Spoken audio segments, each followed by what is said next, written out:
Tinawag ng Malacanang na like father, like daughter ang estilo ni Vice President Sara Duterte matapos itong magpahayag ng duda kung matutuloy at magiging malinis ba ang 2028 presidential elections. Ito ang naging reaksyon ni Palace Press Officer Claire Castro sa sagot ng Vice Presidente ng tanungin ng kanyang mga taga-suporta tungkol sa paghahanda nito para sa darating na eleksyon. I'm already a presumptive candidate because I declared my intention to run for the next presidential elections. We can only pray that there will be a presidential elections on 2028 and it will be honest, orderly, and peaceful. Sa press briefing sa Malacanang, sinabi ni Castro na ang mga ganitong pahayag ay maituturing na pang-iintriga lang at mga kwentong walang basihan. Pinunari ni Castro ang ekspresyon ni VP Sara habang sumasagot na nakangiti, kung saan hirit ng opisyal, tila maging ang Vice Presidente raw ay natatawa sa kanyang sariling pahayag. Kitang-kita niyo naman na habang sumasagot ang Vice Presidente ay nangingiti siya.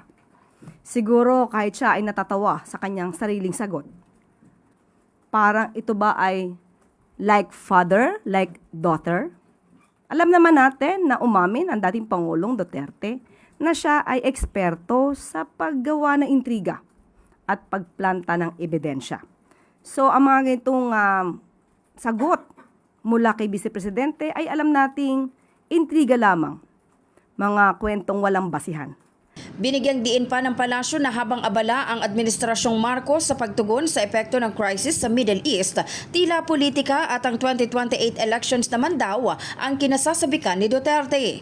Bilang isang abogado, pinayuhan din ni Castro ang Vice Presidente na muling i-review ang konstitusyon upang masagot ang sarili niyang mga hinala tungkol sa halalan sa bansa. Unang-una po, nakikita rin natin ang kasabikan ng Vice Presidente na pag-usapan ng halalan sa 2028. Samantalang ang Pangulo ay abala sa pag-aayos